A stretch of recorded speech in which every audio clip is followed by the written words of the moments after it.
예수께서 거기서 나가사 두로와 시돈 지방으로 들어가시니 가나안 여자 하나가 그 지경에서 나와 소리질러 이르되 주 다윗의 자손이여 나를 불쌍히 여기소서 내 딸이 흉악하게 귀신 들렸나이다 하되 예수는 한 말씀도 대답하지 아니하시니 제자들이 와서 청하여 말하되 그 여자가 우리 뒤에서 소리를 지르오니 그를 보내소서. 예수께서 대답하여 이르시되 나는 이스라엘 집에 잃어버린 양 외에는 다른 데로 보내심을 받지 아니하였노라 하시니 여자가 와서 예수께 절하며 이르되 주여 저를 도우소서. 대답하여 이르시되 자녀의 떡을 취하여 개들에게 던짐이 마땅하지 아니하니라. 여자가 이르되 주여 올소이다마는 개들도 제 주인의 상에서 떨어지는 부스러기를 먹나이다 하니 이에 예수께서 대답하여 이르시되 여자여 내 믿음이 크도다 내 소원대로 되리라 하시니 그때로부터 그의 딸이 나으니라. 아멘. 고정관념이란 말이 있습니다. 그 뜻은 마음속에 늘 자리하여 흔들리지 않는 관념이죠. 비슷한 말로 선입견, 편견이라는 단어가 있습니다. 우리나라는 과거로부터 유교 문화가 자리 잡았습니다. 유교 문화 속에서 여성의 역할을 생각해 볼 때 남성 중심의 그늘 아래서 무조건적인 순종과 정숙이 요구되었습니다. 그래서 너무나도 많은 부분에서 여성은 제약을 받았고 자아 실현의 기회는 생각하지도 못했습니다. 여자는 일해야 한다. 이러한 고정관념이 강하게 자리 잡았기 때문이죠. 하지만 어느 순간 그런 고정관념이 다 깨졌습니다. 여성도 사회적인 지위를 얻고 높은 연봉을 받기도 합니다. 어떤 가정은 여성이 일을 하고 남성이 살림을 맡아서 하는 가정도 생겨났습니다. 여자는 이래야 해, 남자는 저래야 해. 이런 거는 고정관념입니다. 하지만 지금 시대는 이 고정관념이 깨져버린 시대죠. 여러분이 알고 계신 고정관념은 어떤 것들이 있으십니까? 교회를 한번 예를 든다면 이래야 목사답지, 목사는 이래야 돼. 이제 이런 생각들이 있어요. 근데 여러분 목사다운 게 뭘까요? 할렐루야, 주님을 찬양합시다. 안 돼요. 네. 여러분 이렇게 목소리를 깔고 근엄하고 천천히 말하면 목사입니까? 그럼 이상하죠. 저는 목사가 되기 전에 하나님께 이렇게 기도했습니다. 하나님, 저에게 주신 이 모습대로 목사를 할 수 있겠습니까? 네. 근데 저는 이 모습대로 하고 싶습니다. 그리고 하나님께서 목사로 세워주셨죠. 사람들이 가지고 있는 목사라는 인식과 저의 모습은 너무나도 다른데 하나님께서 저를 목사로 세우신 것이 그러면 실수하신 것일까요?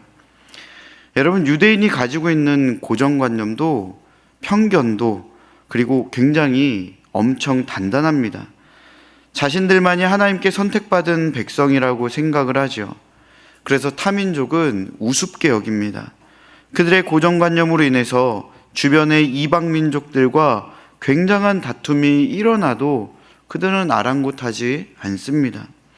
예수님께서는 제자들과 유대 공동체의 이러한 고정관념을 깨뜨리기를 원하셨습니다. 제가 중고등학교 시절에 대단한 문학소년이었다면 여러분 믿으시겠습니까? 책 보는 것을 즐겨했고 시도 엄청 많이 쓰고 시와도 많이 그렸습니다. 뭐 믿든지 안 믿든지 저는 그렇게 했으니까요. 어머머, 정말? 이렇게 의아하시는 분들은 고정관념에 사로잡힌 분들입니다. 고정관념이에요. 예.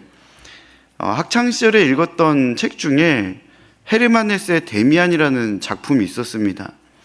근데 정말 기억은 하나도 안 나요. 되게 어려웠던 책으로 기억이 나는데 여기서 굉장히 유명한 글이 있습니다. 새는 알에서 나오려고 투쟁한다. 알은 세계다. 태어나려는 자는 하나의 세계를 깨뜨려야 한다.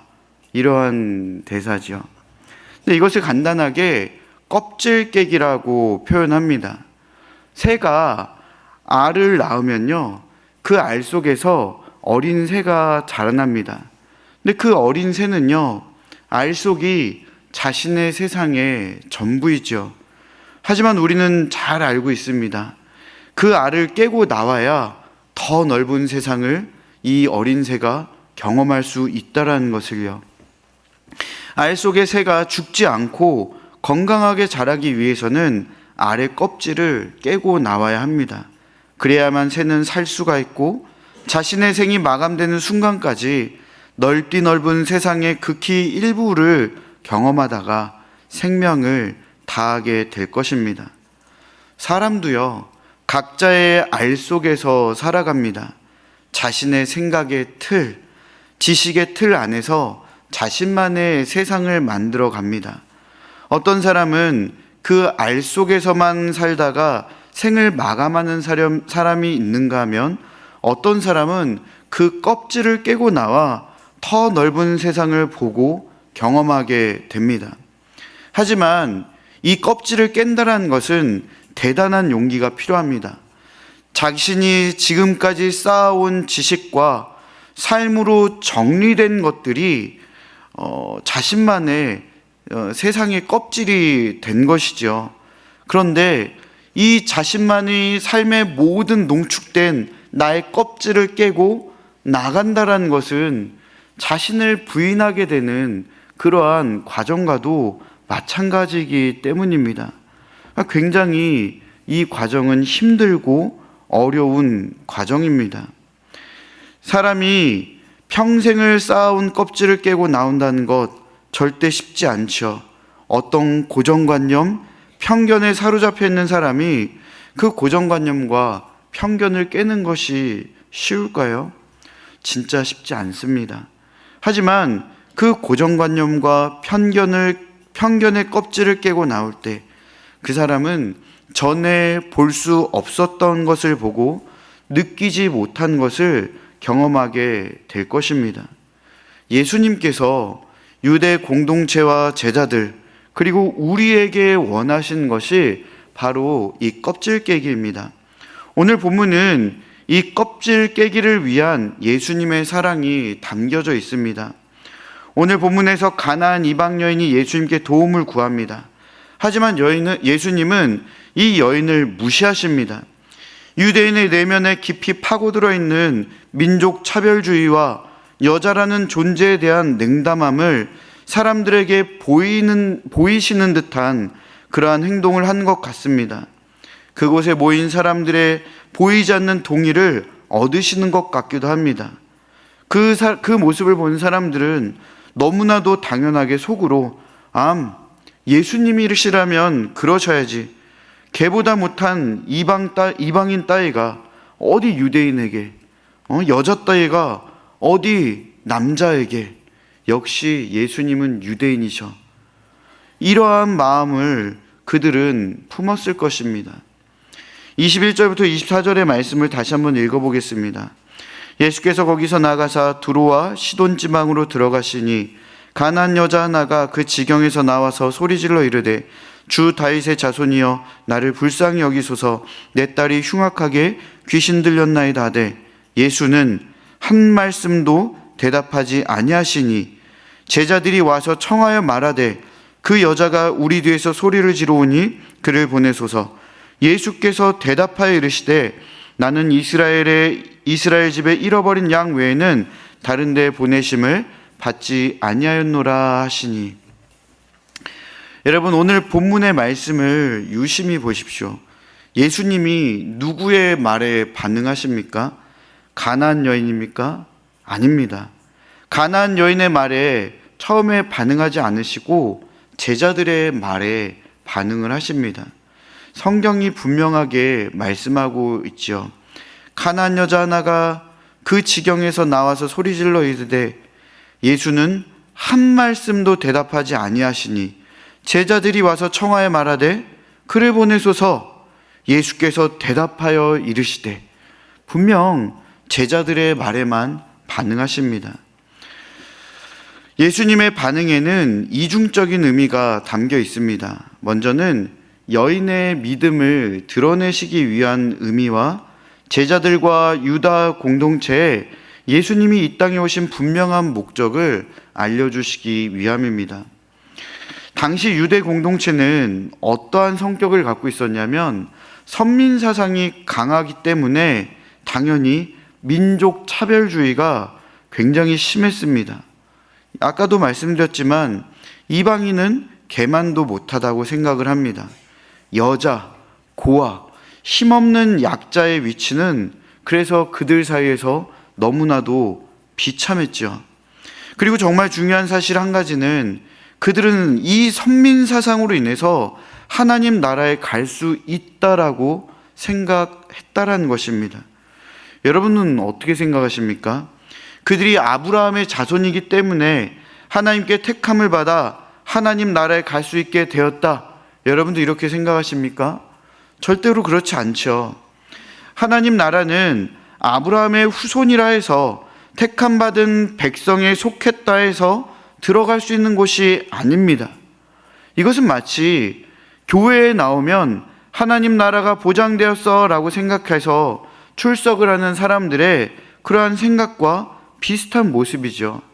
굉장히 잘못된 생각인 것입니다. 그래서 예수님께서는 예수님을 찾아온 이방 여인을 통해 제자들과 유대 공동체의 껍질을 깨서 참된 진리를 경험하고 발견하기를 원하신 것입니다. 이 여인은 두 가지 장벽을 넘어서 예수님께 다가옵니다. 먼저 그녀는 여자이지요. 예수님은 남자라는 장벽입니다. 유대인의 의식에서 어떻게 여자가 남자에게 그것도 함부로 말을 걸 수가 있겠습니까? 이 여인이 첫 번째로 넘은 장벽이 여자가 남자에게 말을 건 것이라면 두 번째로 넘은 장벽은 이방 여인이 유대인에게 도움을 구했다라는 것입니다. 무엇 때문에 이 여인은 이런 높은 장벽을 넘으려 했던 것일까요? 22절 말씀을 다시 한번 읽어보겠습니다.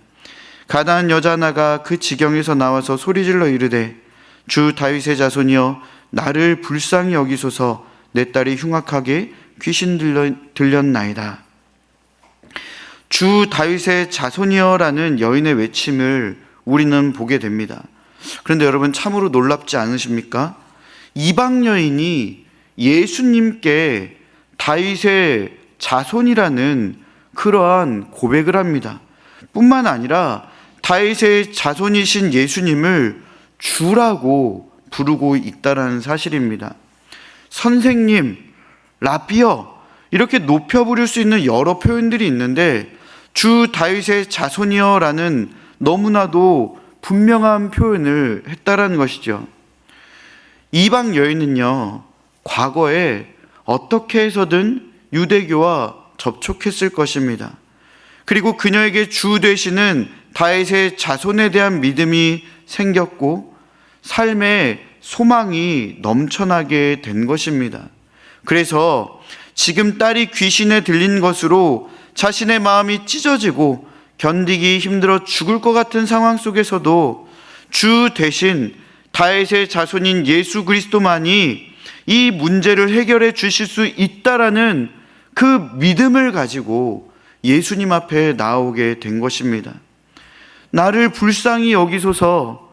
여러분, 예수님이 내 문제를 반드시 해결해 주실 수 있는 다윗의 자손이시며 주 되신다라는 믿음의 고백이 없이는 나를 불쌍하게 여겨달라는 이러한 하소연을 할 수가 없는 것입니다.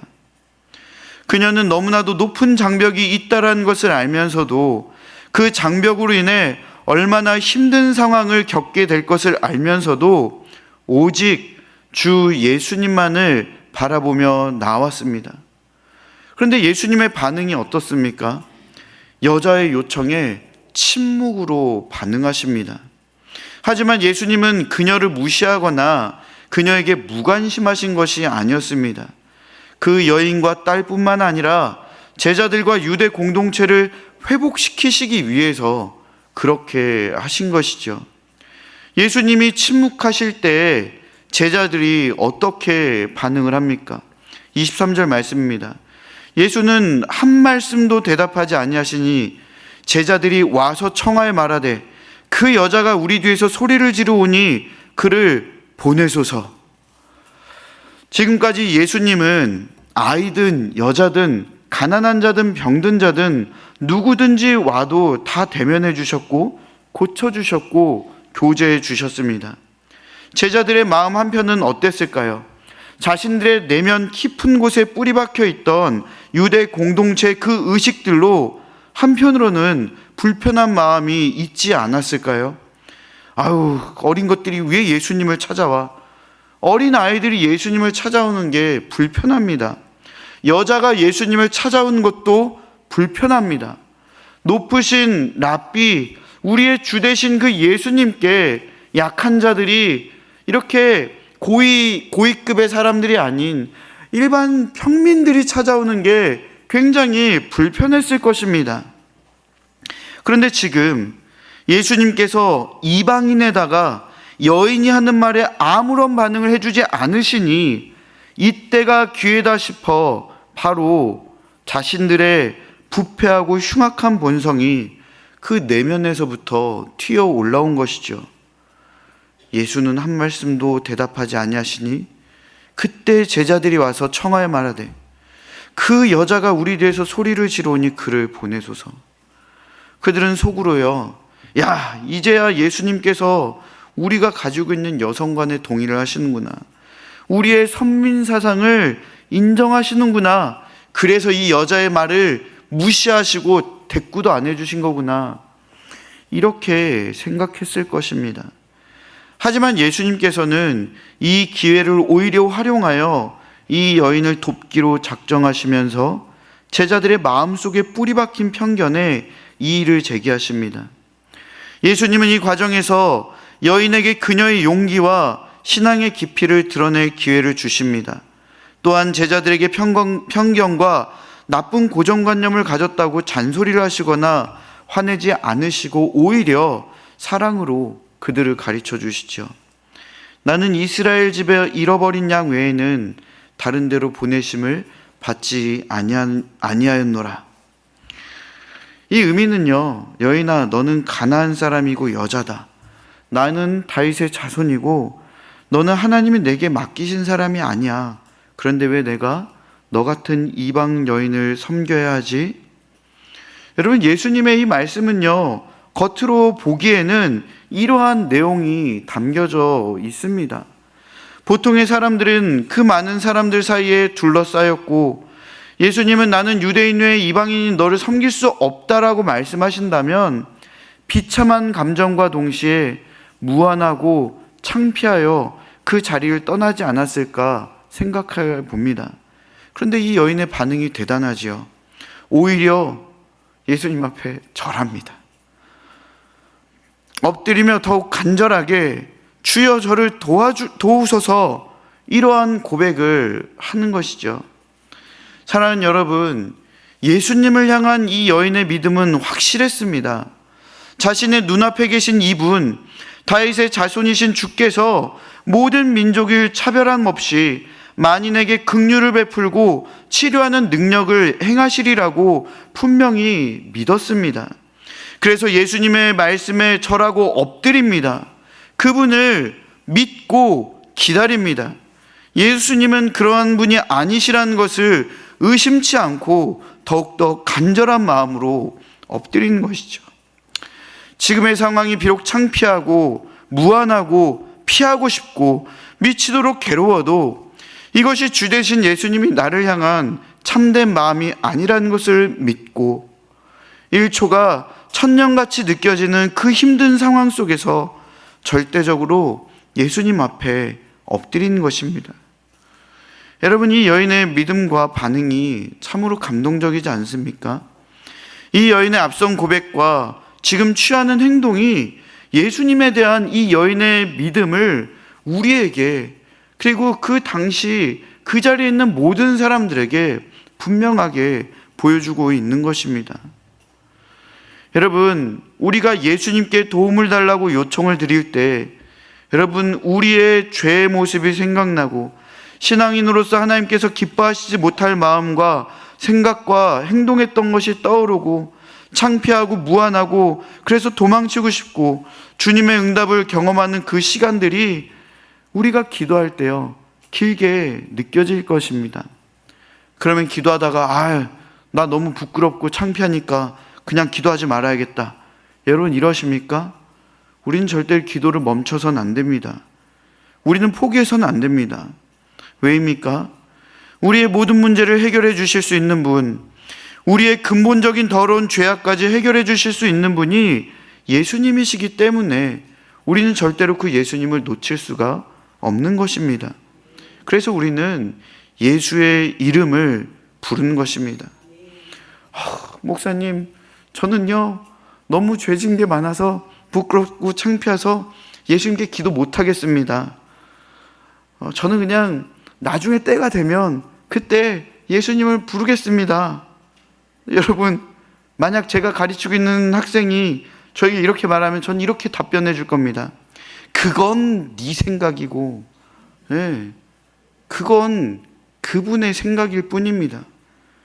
예수님은요 지금도 기다리고 계시다는 것을 우리는 잊지 말아야 합니다. 이러한 생각이 더 부끄럽고 창피한 마음이고 행동인 것입니다. 정말로 내 모습과 행동이 부끄럽고 창피하다면 이 부끄럽고 창피한 걸 없애달라고 도움을 청하는 것이 맞는 것 아니겠습니까? 우리는요 종종 이렇게 생각을 합니다. 별것도 아닌 걸로 우리 예수님께 기도할 수 없지, 부탁드릴 수 없지, 내가 해결해야지. 여러분, 우리는 이러한 껍질을 깨야 합니다. 사소한 일부터 기도해야 합니다. 그건 내 생각인 겁니다. 예수님은 기다리고 계십니다. 예수님은 준비하고 계십니다. 내 고정관념, 내 편견, 내 생각은 뭐 이런 걸 가지고 기도까지 해? 내가 해결해야겠다. 여러분, 그래서는 안 되는 겁니다. 그런데 여러분, 우리는요 정말 기도하지 않습니다. 정말 사소한 것조차도 기도해야 할 때 우리는 기도하지 않고 내 힘으로 해결하려고 할 때가 너무나도 많이 있죠. 예수님이 누구신지 알고 있다면 오직 그분만을 믿고 그 앞에 엎드려야 합니다. 이것이 바로 우리가 여인의 모습을 통해 배울 수 있는 점인 거죠. 제자들과 유대 공동체가 이 여인의 모습을 보면서 어떤 느낌과 생각이 들었을까요? 모든 사람이 그렇진 않았을 것이지만 유대인의 선민사상과 민족주의를 뼛속까지 담아낸 사람들이라면 절대로 여자의 이러한 절박한 행동과 심정에 눈 하나 까딱하지 않을 수도 있을 것입니다.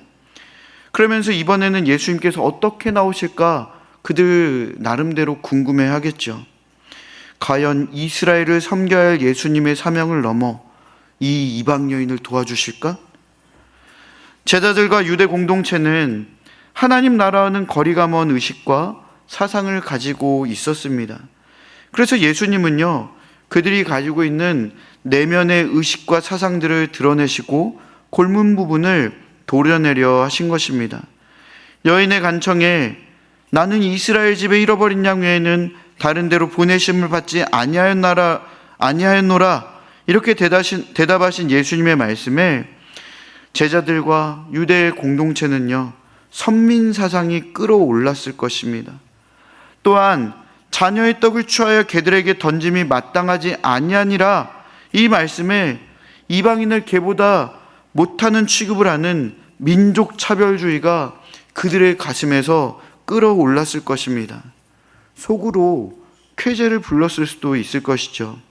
야, 이거 봐라. 우리가 가지고 있는 생각은 틀리지 않았어. 이방인은 개보다 못해. 그리고 어디 여자 따위가. 예수님도 지금 그렇게 얘기하시잖아. 하나님께 선택받은 자들만 특별한 거야. 하지만 예수님은요 그렇게 그들의 내면을 오히려 들춰내신 것입니다. 그렇게 들춰내신 거예요. 그리고 그들이 가지고 있던 편견을 대면하게 하신 겁니다. 예수님의 마음이 이러지 않으셨을까 조심스럽게 생각을 해봅니다. 봐라, 그렇게 생각하는 너희들, 그런 거 잘못된 편견이다. 하나님 나라를 향하여 사는 너희들이 버려야 할 모습이다. 껍질을 깨고 나와라.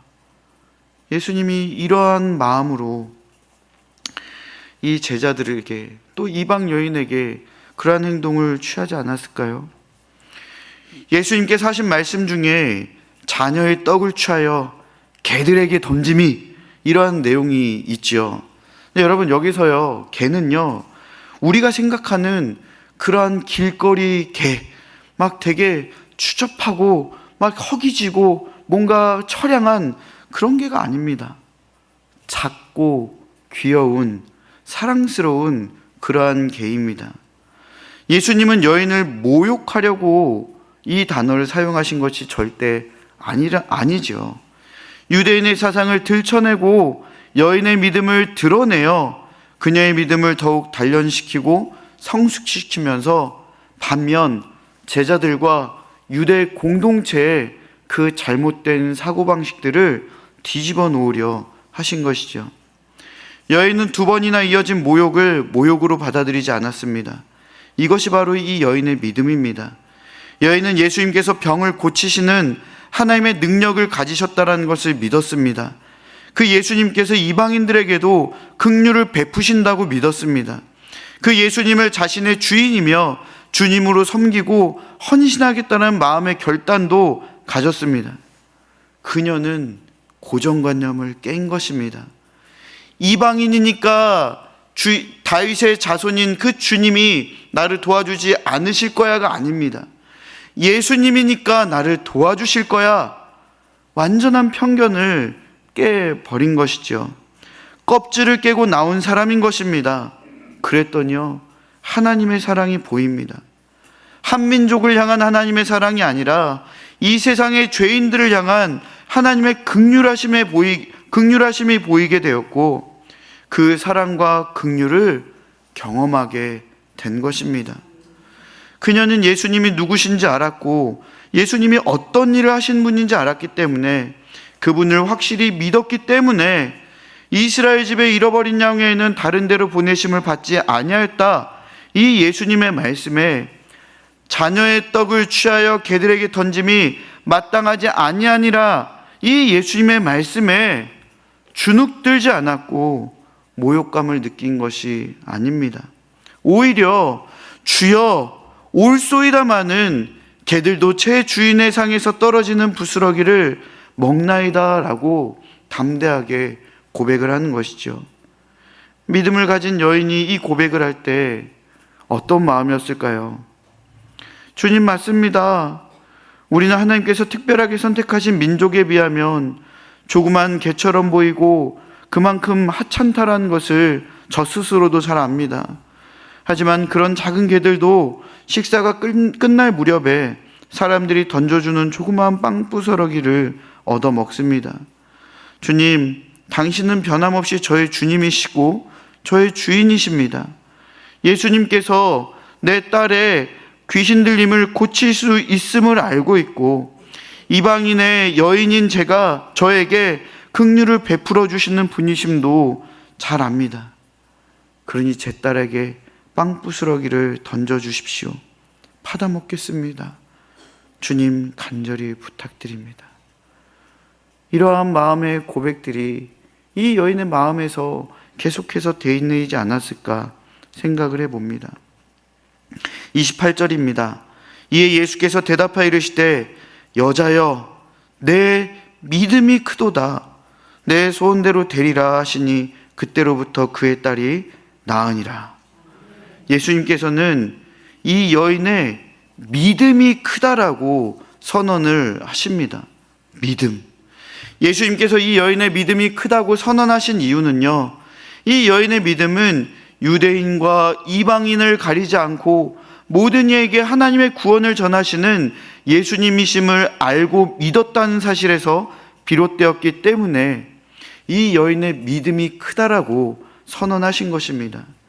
이 여인은 예수님의 은혜를 받을 수만 있다면 공개적으로 수치를 당한 일도 마다하지 않고 어떠한 대가도 치르겠다라고 믿음의 의지를 보여줍니다. 이 여인에게 있어 예수님은 주님이며 주인이십니다. 정말 예수님에 대한 믿음의 확신을 보여주는 그러한 여인인 것인지요. 여인의 딸을 낫게 해달라는 요청에 침묵하신 예수님께서 지금 이렇게 말씀하시지 않습니까? 여자여, 내 믿음이 크도다. 내 소원대로 되리라 하시니 그때로부터 그의 딸이 나으니라. 여기서 나았다는 수동태입니다. 수동태가 사용됐다는 것을 통해 그녀의 딸이 낳은 것은요, 그 예수님께서 일하셨다라는 것을, 예수님께서 능력을 베푸셨다라는 것을 우리는 확인해 볼 수 있습니다. 다른 번역본을 보면 예수님께서 말씀하신 그 순간, 그 즉시 그녀의 딸이 낳았다라는 것을 또한 우리는 확인할 수 있죠. 그 여인이 믿는 예수님의 능력이 어느 정도인지를 확실하게 보여주는 대목입니다. 예수님이 이런 분이십니다. 예수님은 귀신도 물리치시고 이 세상의 모든 문제와 모든 죄악도 해결해 주실 수 있는 분입니다. 사랑하는 여러분, 제자들과 유대 공동체는 예수님과 이방 여인의 대화를 들으면서 굉장한 충격을 받았을 것입니다. 메시아로 인한 구원과 은혜는 이방인들에게는 허락되지 않고 선민인 자신들에게만 허락된 것이라고 생각했었고, 그동안 이방인을 개보다 못한 존재로 취급하며 고아와 과부, 여인 등을 낮게 여기는 그러한 깊은 편견이 사로잡고 있었는데, 예수님과 여인의 대화와 상황을 보면서 예수님의 말씀은 오히려 유대인이나 이방인이나 잃어버린 양을 찾기를 원하신다는 것과 이방 여인의 놀라운 믿음의 고백을 목격하면서 편견에 사로잡혔던 자신들의 모습을 발견했을 것입니다. 유대 공동체 제자들의 신학은요, 편견에 사로잡혀 있는 신학이었습니다. 자신들이 믿는 하나님을, 자신들이 기다렸던 메시아를 너무나도 한정된 소극적이고 좁은 하나님, 메시아로 만들어버린 것이죠. 게다가 그들의 편견에 사로잡힌 모습이 어찌 하나님 나라를 소망하며 살아가는 하나님의 백성의 모습이라고 말할 수가 있겠습니까? 그 자리에 있던 제자들과 유대 공동체는 그들을 질책하지 않으시고 오히려 모든 사람에게 가르침과 사랑을 베풀어 주신 그 예수님을 대면한 것입니다. 그리고 그들이 가지고 있던 편견에서 예수님께서 보여주신 새로운 패러다임을 붙들고 씨름하게 되었죠. 훗날 오순절 성령 강림을 통해 진정한 껍질 깨기가 실현됩니다. 예수님을 구주로 믿는 유대 공동체와 제자들의 생각과 마음은요, 더 넓어집니다. 아, 유대인만을 구원하신 것이 아니구나. 유대인만을 사랑하신 것이 아니구나. 우리 옆에 사마리아와 또 땅끝까지 메시아는, 하나님은 그들을 구원하기 위하여 그 사랑을 베풀어 주시는 분이구나. 성령 강림을 통해 그러한 마음의 확신을 얻게 되는 겁니다. 사랑하는 여러분, 여러분은 어떤 고정관념과 편견에 사로잡혀 있습니까? 여러분, 혹시 여러분이 갖고 있는 고정관념과 편견이 여러분의 배우자나 여러분의 자녀나 여러분의 가족을 힘들게 하진 않습니까? 또는 여러분에 속한 공동체를 힘들게 하지 않습니까? 또는 여러분들이 세상 속에서 살아갈 때 여러분을 대면하고 마주하는 사람들을 힘들게 하지는 않습니까? 여러분, 우리는요, 고정관념과 편견을 깨야 합니다. 우리가 그 고정관념과 편견을 깨지 않으면요, 결국은 내 배우자와 내 자녀와 내 가족과 내 교회 공동체와 이 세상과 우리는 다툴 수밖에 없습니다. 우리는 하나 될 수가 없게 됩니다. 사랑할 수가 없는 것입니다. 사랑하는 여러분, 나의 지식과 지혜로 만든 껍질 안의 알 속 세상은 참으로 좁습니다. 완전하지 못합니다. 그래서 우리는 그 알을 깨고 이 세상을 창조하시고 다스리시는 하나님의 모습과 역사를 봐야 하고 누려야 합니다. 완전하고 온전한 세상 속에서 주님의 보호하심 아래서 우리는 살아가야 하는 것입니다.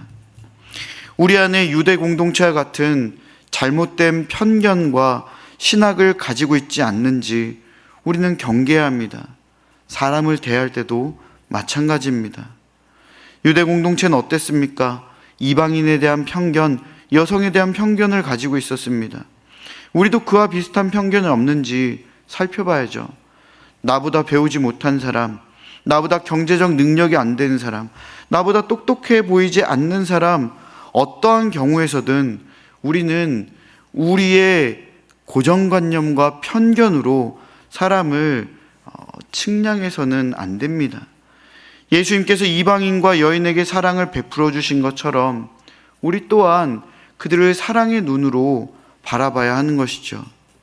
교회 안에서도 판단하고 정죄해서는 안 됩니다. 여러분이 지금까지 배웠고 가지고 있는 신앙으로 상대방을 정죄하고 판단한다면 오늘 본문을 잘 기억하십시오. 여러분이 가지고 있는 신학은 하나님을 능가하지 못합니다.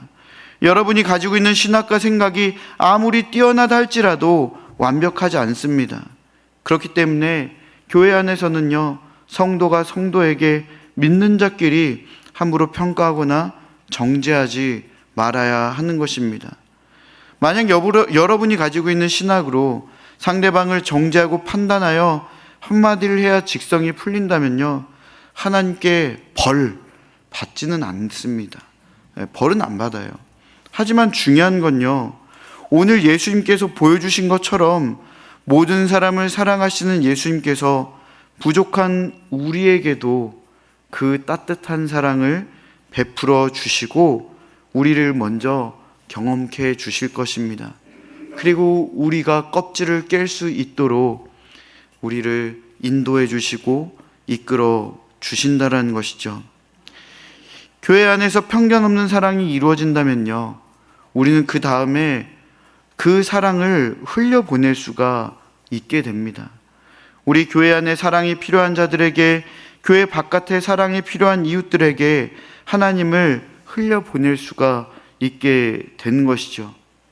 편견에 사로잡힌 사람들은요, 우리가 구제해야 돼, 선교해야 돼 라고 생각은 하지만 구제와 선교에 힘을 쏟지 않습니다. 그냥 이렇게 명분만 세울 정도의 구제와 선교만 하는 것이죠.